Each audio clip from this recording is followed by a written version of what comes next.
सन 2003। एक परिवार को देखा हमने स्कूटर पर।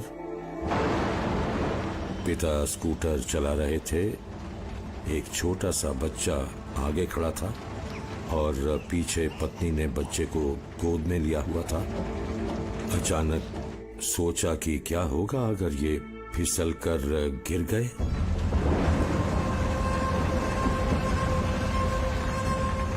और ठीक यही हुआ भी।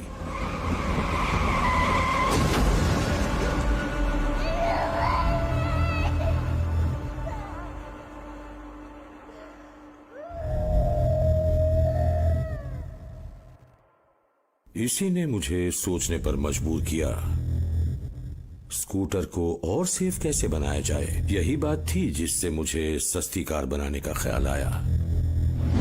जनवरी 2008।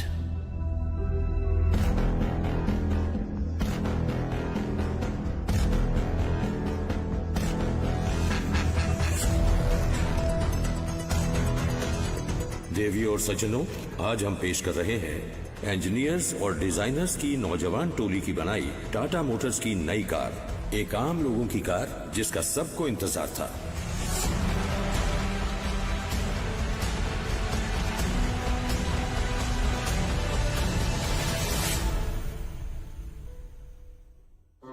कौन होता है मेगा आइकॉन?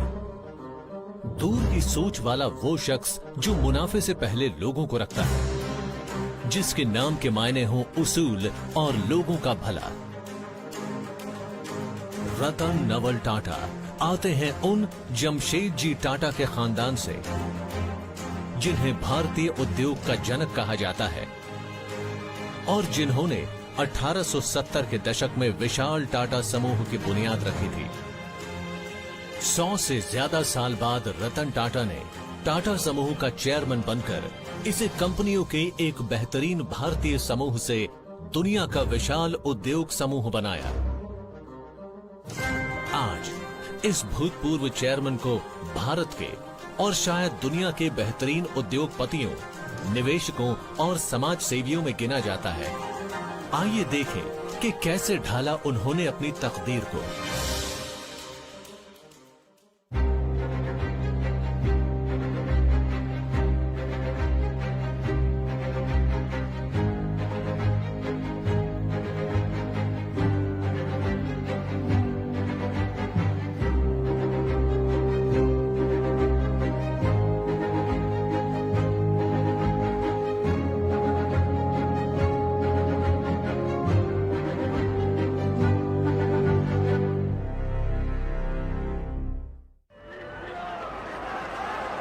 सन 1947।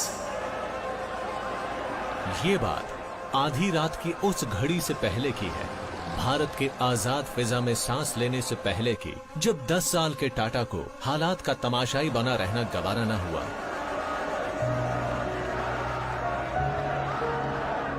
टाटा हाउस से सामने आजाद मैदान दिखाई देता था, जहां आज तक एक नहीं बल्कि कई आंदोलन हुए थे। एकदम सामने मैदान दिखाई देता था, भीड़ को तितर बितर करने के लिए लोगों पर लाठी चार्ज होता दिखाई देता था।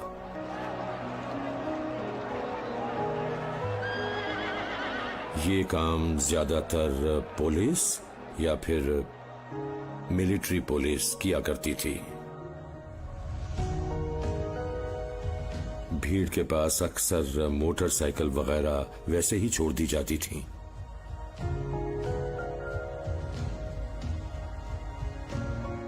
और हम स्कूली बच्चों के लिए कोई अनोखी बात नहीं थी पेट्रोल टैंक खोलकर उसमें चीनी डाल देना, क्योंकि हमें मालूम था कि अगर हम ऐसा करेंगे तो कुछ दूर चलकर इंजन सीज हो जाएगा।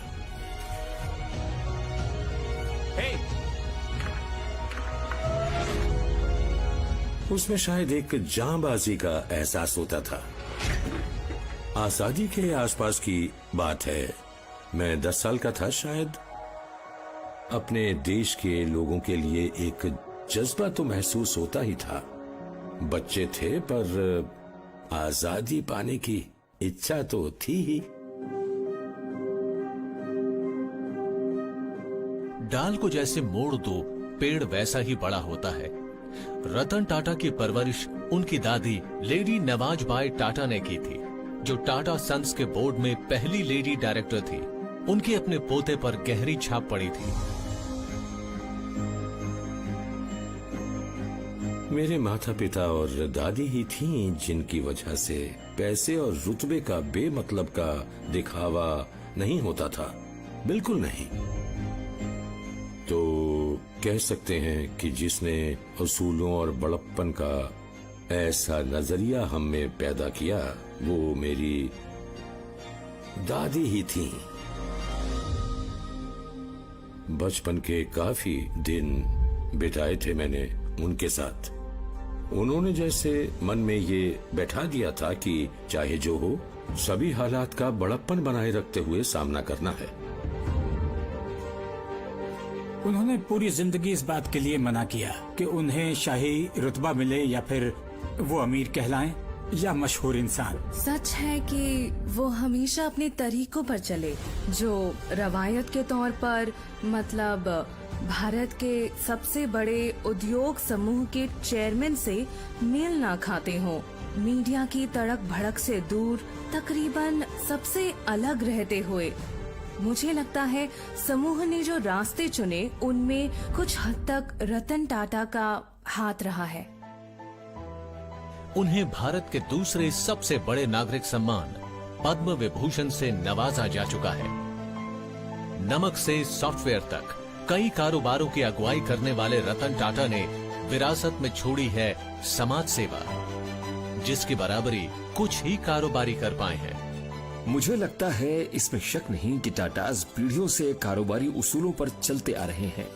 अब उनके यहाँ ऐसे पेशेवर लोग काम करते हैं जिन्हें ये सिखाया गया है। उनके यहाँ शानदार होटल्स हैं, कंपनीज हैं जो कामयाब रही हैं, और इसमें शक नहीं है कि सिर्फ रतन टाटा ही नहीं, बल्कि उनसे पहले JRD टाटा का इसमें बहुत बड़ा हाथ रहा है। रतन टाटा के कमान संभालने से पहले JRD टाटा 50 से ज्यादा साल तक टाटा समूह के चेयरमैन रहे हैं। भारत के पहले लाइसेंस्ड पायलट और इंडियन एयरलाइंस की बुनियाद रखने वाले JRD ने समूह की आमदनी 10 करोड़ से 5 अरब तक पहुंचा दी थी। आखिर JRD को कैसे लगा कि नौजवान टाटा उनके वारिस हो सकते हैं? इसे समझने के लिए 1962 में लौटना होगा, जब 25 साल के रतन टाटा समूह में काम करने वालों में से एक बने थे। शुरू में मैं लॉस एंजलिस में एक आर्किटेक्ट के ऑफिस में काम करता था। काम अच्छा था, अच्छे पैसे मिलते थे। मैं वापस आया क्योंकि मेरी दादी बीमार थी, 4-5 साल बीमार रही वो, तो मैं उनके पास रहने लगा, वापस नहीं लौटा। JRD ने मुझे कहा, तुम ऐसे ही बैठे मत रहो, थोड़ा काम से जुड़ो, और मुझे टेल्को में शॉप फ्लोर पर लगा दिया गया। मेरी नजर में ये वक्त की बर्बादी थी, क्योंकि कुछ भी प्लान के हिसाब से नहीं होता था। तो मैंने खुद का ट्रेनिंग प्रोग्राम बनाया। मैन्युफैक्चरिंग की तमाम स्टेजेस से गुजरते मटेरियल को देखा, लेकिन कहीं ना कहीं मेरे वो 6 महीने सबसे कीमती रहे जो मैंने वहां बिताए थे, क्योंकि शॉप फ्लोर पर काम करते हुए मेरे और बगल के आदमी में किसी तरह का फर्क नहीं था। कई साल बाद जब मैं टेल्को का चेयरमैन बना, तो ऐसा कोई मौका नहीं आया जब कोई मुझे बहका पाया हो, क्योंकि मैं चीजों के बारे में जान चुका था। वो साल मुझे बहुत ही याद आते हैं जब मेरा सीधे या किसी बहाने JRD से वास्ता रहा था, जब वो मुझे परख रहे थे।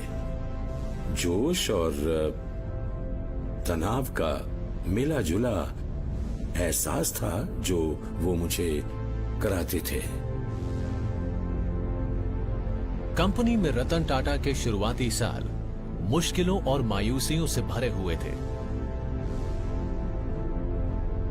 ऐसा ही वक्त था 1971 का, जब उनको टाटा समूह की नेशनल रेडियो और इलेक्ट्रॉनिक्स कंपनी ऑफ इंडिया या नेल्को में भेजा गया था। नेल्को में मैंने मुश्किल हालात से और सीखा। हम मुनाफे में आ गए, डिविडेंड्स दिए, घाटे बिल्कुल खत्म कर दिए, लेकिन दिक्कत ये हुई कि नेल्को टाटा पावर कंपनी का हिस्सा बन गई और इसकी पहचान खत्म हो गई। अब ये बिल्कुल भी एक अलग कंपनी नहीं थी।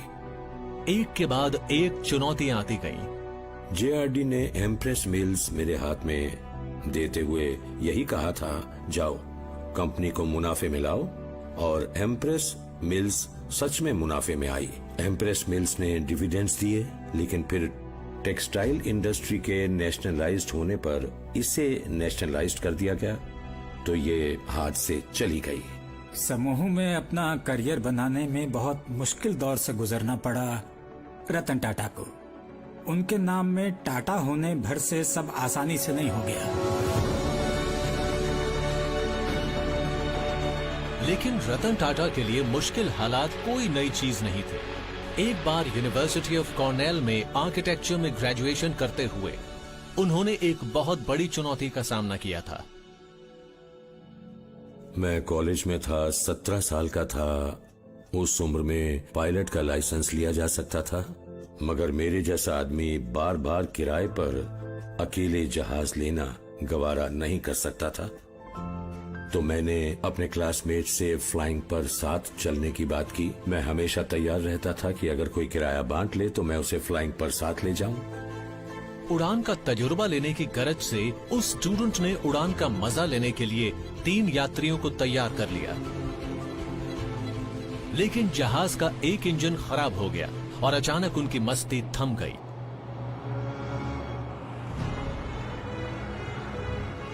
पहले तो जहाज बुरी तरह से कांपा, फिर इंजन बंद हुआ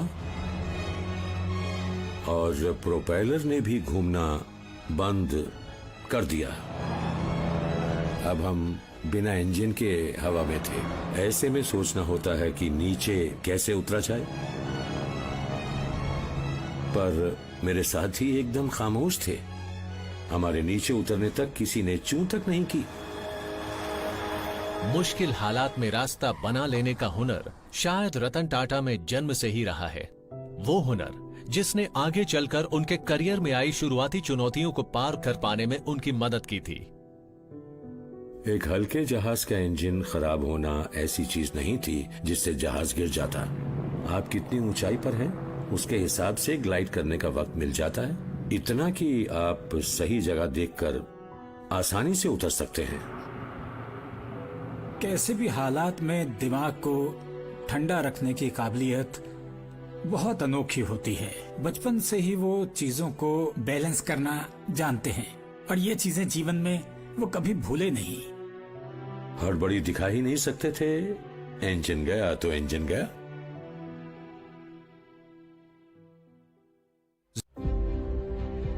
अस्सी के दशक की शुरुआत में रतन टाटा को टाटा समूह में करीब 20 साल हो चुके थे।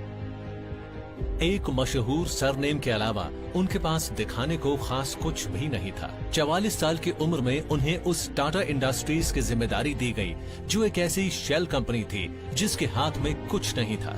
जहां वो कारोबारी नाराजगी से जूझ रहे थे, वहीं उन्हें खुद पर बीते एक सदमे से भी दो चार होना पड़ा। उनकी मां को कैंसर हो गया।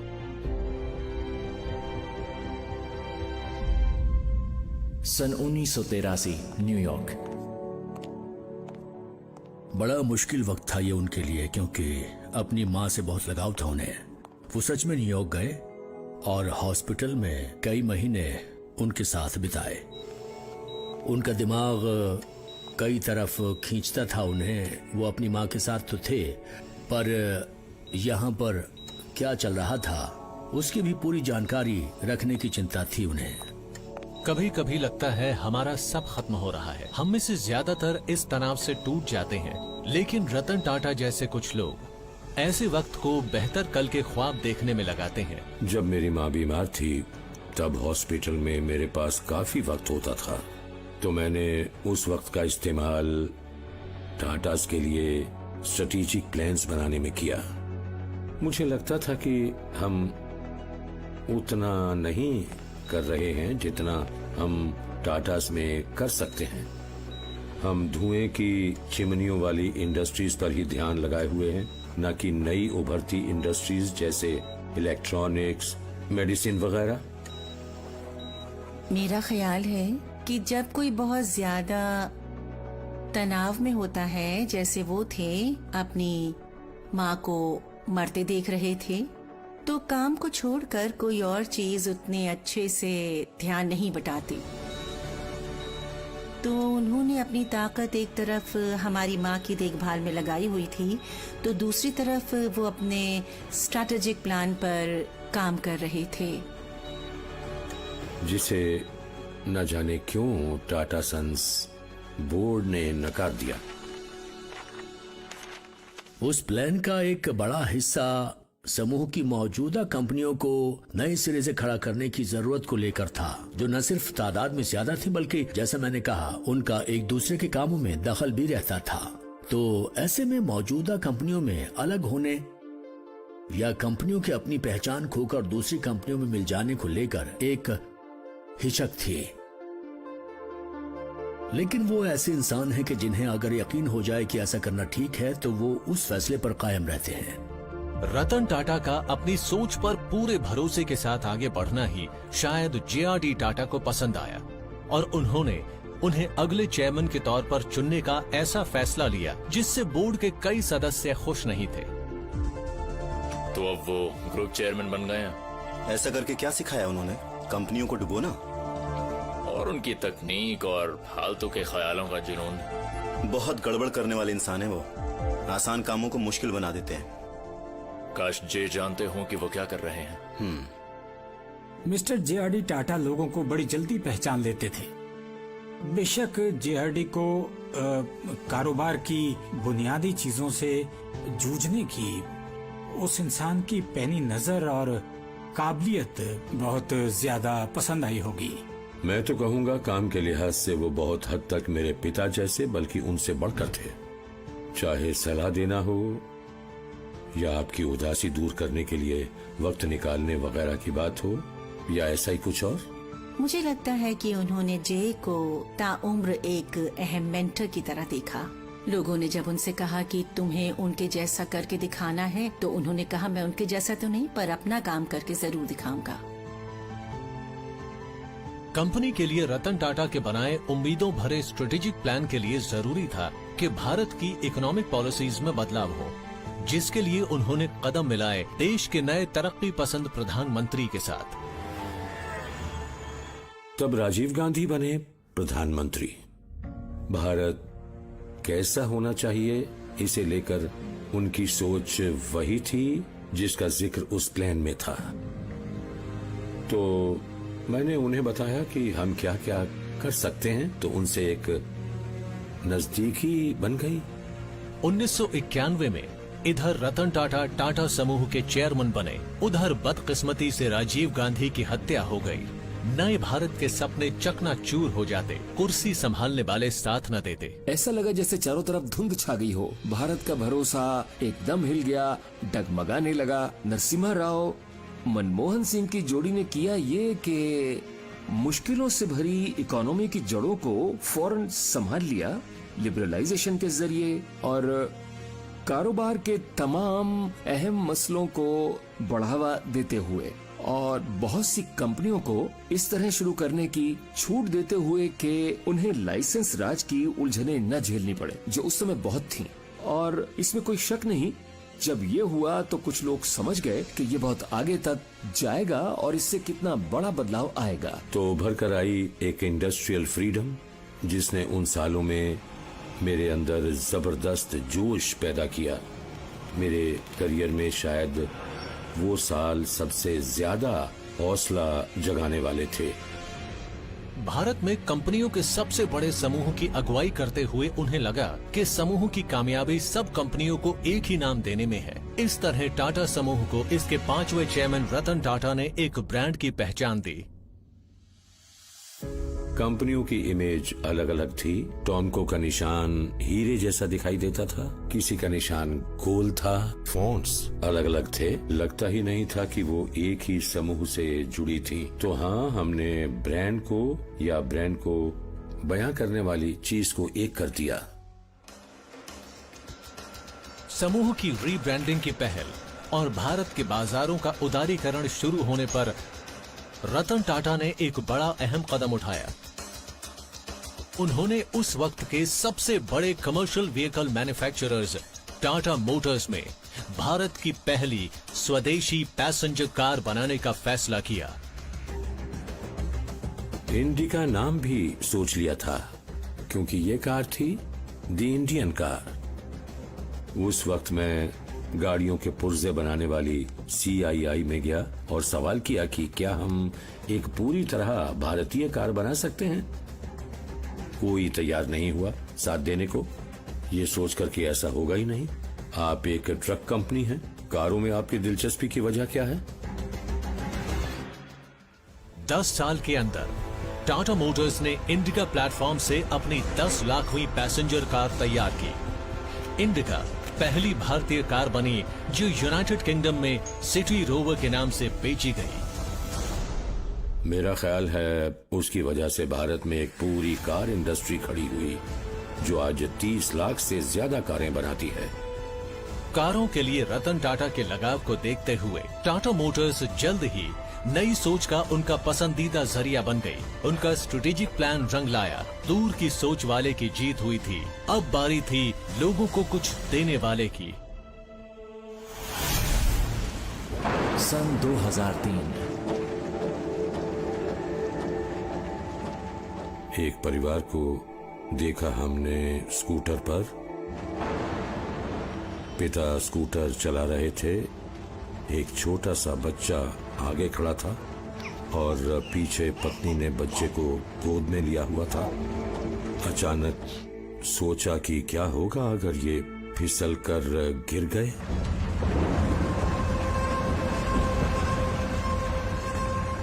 और ठीक यही हुआ भी।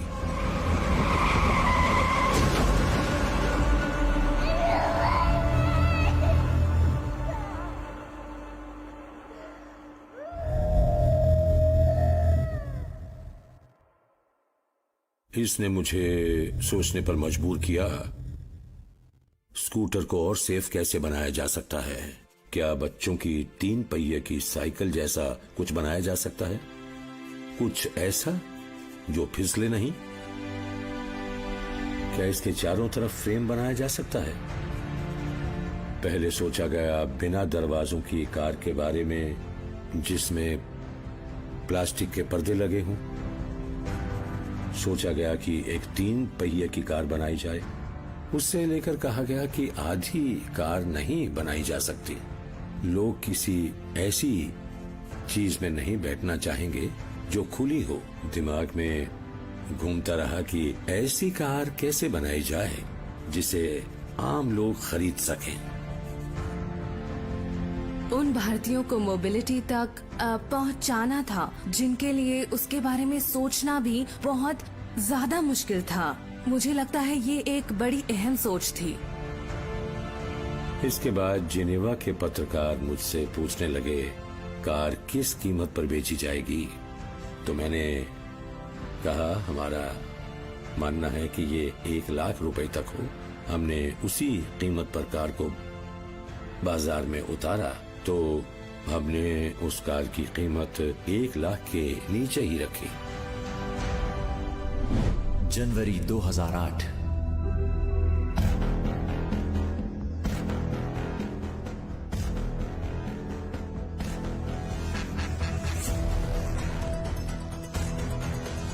देवियों और सज्जनों, आज हम पेश कर रहे हैं इंजीनियर्स और डिजाइनर्स की नौजवान टोली की बनाई टाटा मोटर्स की नई कार। एक आम लोगों की कार जिसका सबको इंतजार था।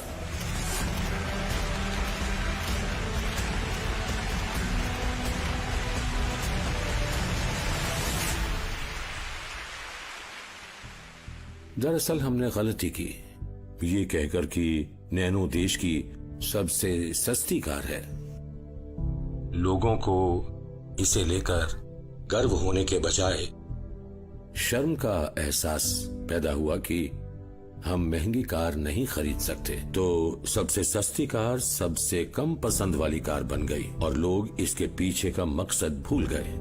शायद कहीं कोई भूल हुई उसमें, लेकिन वो बड़ी सोच रखते थे। वो सोचते रहते थे भारत में और क्या क्या बदलाव किए जा सकते हैं, लोगों की जिंदगियां बदलने के लिए क्या क्या कर सकते हैं। मेरे ख्याल से वो बहुत ही जज्बाती बिजनेस लीडर हैं। वो जो महसूस करते हैं वो बोलते हैं, वो हर एक काम को बहुत जुनून से कर।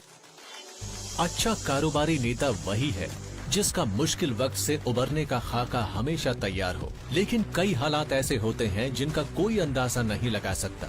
रतन टाटा भी नहीं। 2008 में टाटा समूह के मुंबई के सबसे मशहूर होटल द ताजमहल पैलेस पर एक जानलेवा आतंकवादी हमला हुआ, ऐसा जिसने देश और रतन टाटा को आहत कर दिया।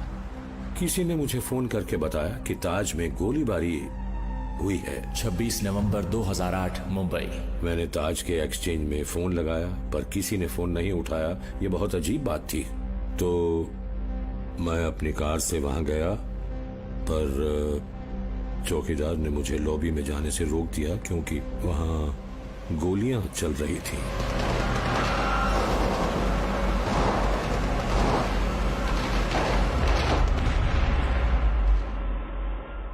रतन टाटा ने मुझे फोन किया और उन्होंने ये बताया कि उन्हें खबर मिली है कि ताज में कुछ गड़बड़ हो गई है, वहाँ गोलियां वगैरह चल रही हैं, जो कि बड़ी अजीब चीज थी उस जैसी जगह के लिए। मतलब ऐसे वक्त पर जब होटल में करीब 300 मेहमान थे, रेस्टोरेंट्स भरे हुए थे, तमाम रेस्टोरेंट से लोगों को निकालकर चेंबर्स में लाया गया। स्टाफ को बहुत ही ज्यादा मुश्किल हुई निकालने के मास्टर प्लान के बिना उन्होंने लोगों को हिफाजत में पहुंचाया था, लेकिन ये सब करते हुए उनमें से कई मारे गए।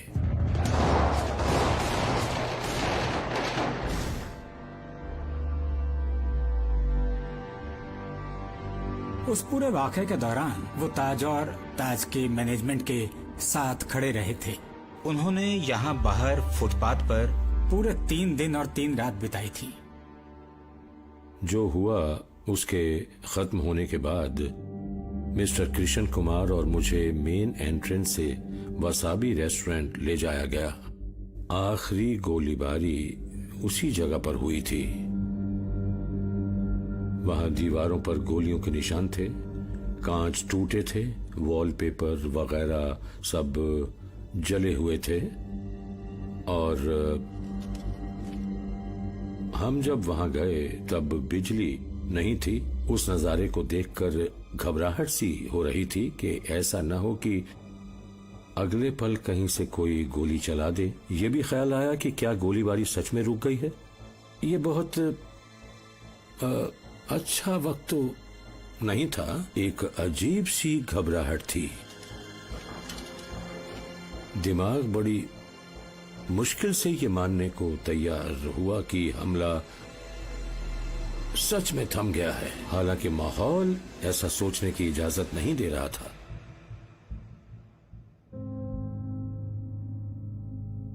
वो और मैं तमाम हॉस्पिटल्स में गए और वहां जाकर एक एक मरीज से मिले। हमारे स्टाफ के कुछ लोग मारे गए थे, वेटर्स, असिस्टेंट मैनेजर्स, शेफ्स। तब ये सोचा गया कि हमें खुद को सिर्फ ताज की और उन लोगों की ही चिंता नहीं करनी चाहिए जो सिर्फ ताज पर हमले की चपेट में आए थे।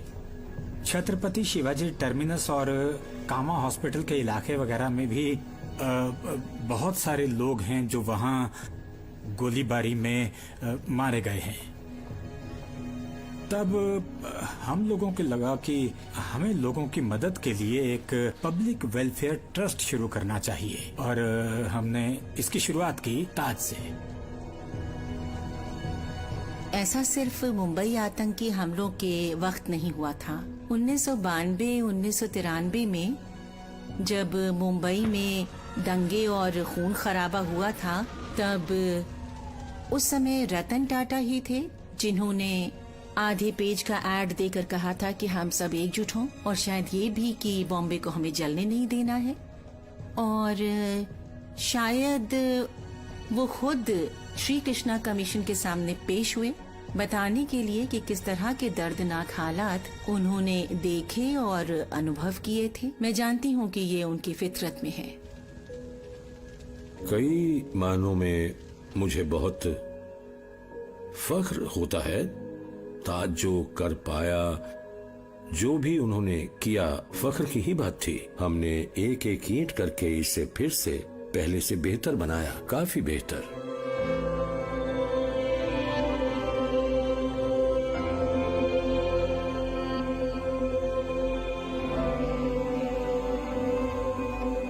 हमने मारे गए लोगों के बच्चों की पढ़ाई की पूरी जिम्मेदारी ली। उनकी रिटायरमेंट की उम्र तक की तनख्वाह का पूरा भुगतान किया गया और फख्र की बात है कि हम ये सब कर पाए।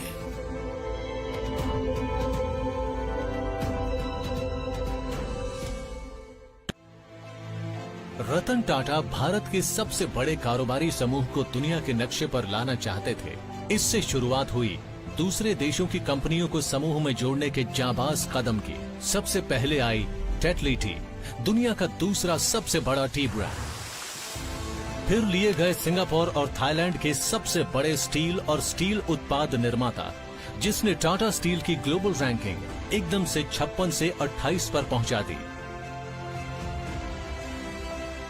और टाटा मोटर्स के जरिए समूह गर्त में जाती एक जानी मानी ब्रिटिश कंपनी को मुनाफा देने वाली कंपनी बनने वाला था। जेएलआर को लेना और कमाल का बदलाव करते हुए उसे इंटरनेशनल ब्रांड बनाना, इसने भी टाटा मोटर्स को दुनिया में एक बिल्कुल अलग ही लीग में पहुंचा दिया। हमने कंपनी खरीदी और तभी यूरोप की इकोनॉमी गिर गई। बाहर से लगा जैसे हमने एक बहुत गलत कदम उठा लिया है। हमने कंपनी को खरीदने में जितना पैसा लगाया था उससे ज्यादा तो उसमें लगा दिया था, पर आखिर राहत मिली क्योंकि बाजार के दोबारा खुलने और फिर से पटरी पर आने पर 2 प्रोडक्ट्स की बजाय हम 4-5 नए प्रोडक्ट्स के साथ सामने आए, पहले से भी कहीं ज्यादा बेहतर होकर। इससे जैगुआर और लैंड रोवर को फिर से खड़ा करने में मदद मिली। आज टाटा समूह 19 यूरोपीय कंपनियों का मालिक है, जिनमें सिर्फ यूरोप में ही 60,000 से ज्यादा लोग काम करते हैं। रतन टाटा की चेयरमैनशिप में आमदनी 1991 में $10 अरब से 2012 में $100 अरब तक जा पहुंची थी। बावजूद इसके जज्बाती कारोबारी रतन नवल टाटा की बुनियादी सोच दूसरे की भलाई ही रही, यानी बिना गरज लोगों के भले की चिंता करना।